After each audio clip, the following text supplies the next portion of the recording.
I think what Back to Church Sunday has more than anything demonstrated has been that you don't have to dig too far to find that desire for connection.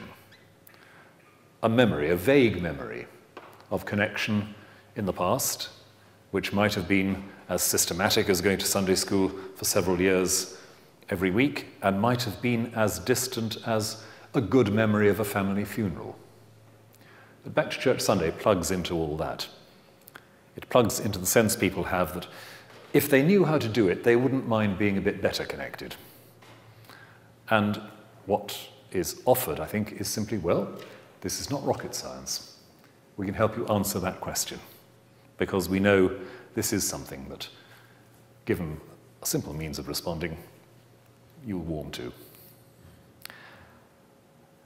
It used to be said, and perhaps it's still said, that if the Communist Party of Great Britain had had the geographical network and the resources that the Christian Church, and particularly the Church of England, has in these islands, we would have been a Stalinist dictatorship many years ago. Because we have links that we haven't always fully known how to use. We haven't always known how fortunate we are.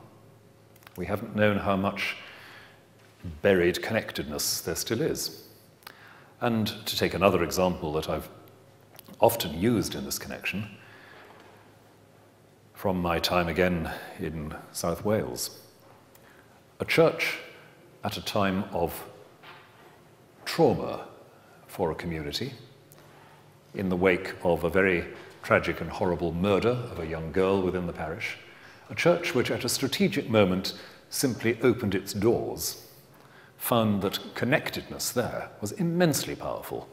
The curate, who tentatively suggested that maybe they ought to open the church for an hour on Friday night, expecting perhaps a couple of dozen people, found that the church was flooded with 80, 90, 100 people who wanted to come in and light a candle and sit in quiet.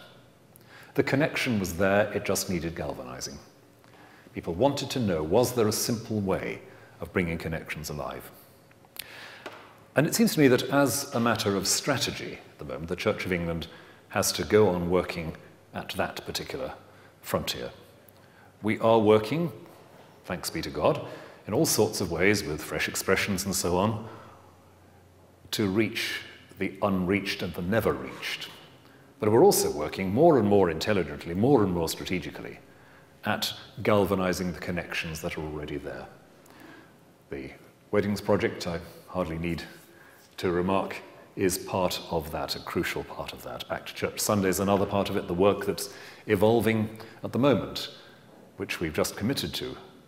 Similar projects dealing with how we cope with death and bereavement, a funerals project. You know, all of that is part of the same strategic picture. How do we galvanize the connections that are there?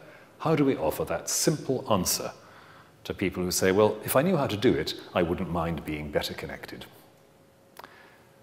And because so often the church remains obstinately visible, even when it's not very highly populated, we have again something very significant in the bank. Well, I won't elaborate on that, but that's my own set of reasons for thinking that this matters, and why it matters not just as a short-term tactic, but as part of a long-term strategy. Part of a proper bit of forward thinking which builds on an intelligent analysis of what is genuinely there in communities and is able to make it work transformingly for the sake of the gospel and the sake of the kingdom of God.